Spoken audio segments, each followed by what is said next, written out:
This was the first album we started using the word brand in the conversation a lot. And I think when you're dealing with a brand, the conversation is almost always, how do we maintain the classic aspects, what people come to know? All You Need Is Now is sort of Mark Ronson's concept of taking the Rio sound and the Rio moment and trying to sort of recreate that sonically and in terms of mood and attitude. The album before that we'd done with Timbaland, which was almost entirely electro, and we let go of any tie that we had to the sound that had, you know, the Duran Duran classic sound. So we were ready with this album to really mix it up, because we all love contemporary music. We're not living in the past. We're all constantly listening to what's going on. So there are things that we hear all the time that we think, oh, well, can we incorporate this into our sound? Speaking from my own experience, you know, there was half a dozen artists when I was a teenager, and they changed my life. And so I will be forever grateful. I mean, I can't ever pay back Paul McCartney or George Harrison or Johnny Rotten or Joe Strummer or Brian Ferry for what they gave to me. I mean, they took me out, they gave me a life. They took me out of this little life that I had and gave me this incredible career. And I think that when you've moved people, when you've got into people's life in that way, you're always going to have this significance to them. And that is the core of what we have, you know, when we put a record out, you know. And it was very important to us that our fans loved this record. Because of course you're always hoping that it's going to like broaden out. It was important that the kids that are outside our studio every day, that they love this record. And you can feel there's this pride moving through the fan base with this new album. And what we've been seeing on the tour dates is fans who haven't been to a Duran show in over 10 years, sort of dusting off the t-shirt and coming back. And that's been really gratifying. Because if you follow an artist for a long time, and then suddenly they come out with something that everybody else is talking about, who aren't necessarily fans, it gives you currency, it gives you validity as a fan.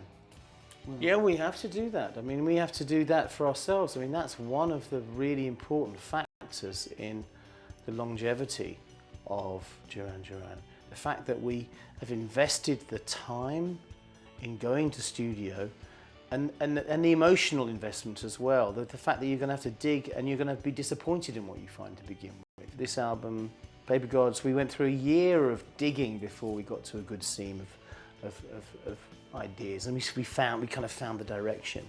And a lot of that stuff that was lying around near the surface, we were able to bring it into it. There was a lot of disappointment, and it could be very demoralizing to some artists. And it's because we put the energy in that we've got the songs which we can go out with now that are turning people on anew to Duran Duran.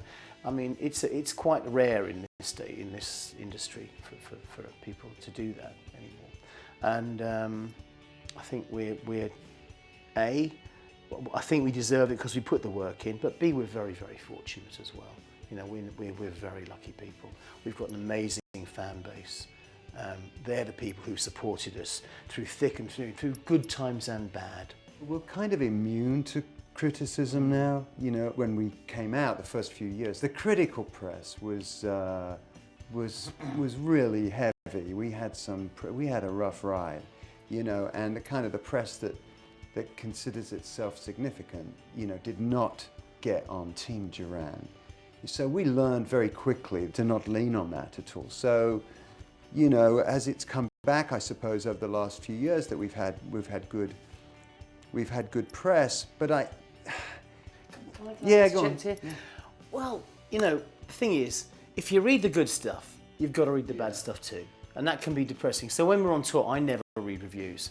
There was, however, one thing which really meant something to me. In 2012, we played on the night of the Olympic concert. We played in Hyde Park for all the people who couldn't get in to see the official one. There was 70,000 people in Hyde Park. Massive show. And when it was announced that we were playing it, a guy called Tony Parsons really laid into us. Really got the knives out and called us everything.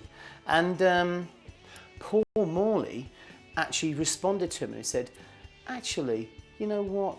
This Tony Parsons guy's talking crap. He says, I'm not a fan of Duran Duran. I used to really dislike them, and I'm not going to go out and suddenly buy all their records, but I have to admit a grudging respect for their ability to survive in a really tough world. And for me, that meant everything. And that was one that really mattered, yeah. The critics, I mean, you're talking about particularly the press, the actual people who write in magazines like Enemy, Sounds, those kind of things. In the 80s, all of those establishments were completely dominated by guys who had their idea, a very strong idea, angry young men who had their idea of what an entertainer should be. It was what you should be. And we did not fall into that category. And the fact that we were liked by girls gave two things. It made them jealous, and the way they dealt with it was by saying, well, a female following is not a real following, so they can't be a real band. And we definitely suffered from that. And you know what now? We're still around, and they aren't. You know, you have to be very accepting of the narrative. You know, it's. I mean, we're older now. We can philosophize. We talk a lot about dealing with the ride. When we were kids, it was all emotion. We were reacting to everything with pure emotion. Now you can feel, you can understand. You know, I don't look at any album and feel, oh, that was overlooked. You know, or that was like. You know, I feel like it was exactly the right album. It did exactly what it was meant to do. I mean, you know, it's that philosophy of feeling good about who you are right in this second. Yeah. You know, and if you feel good about the seat you're sitting in, then you can feel good about all the, you know, the path that got you there. I have a problem with the institutionalization of rock and roll.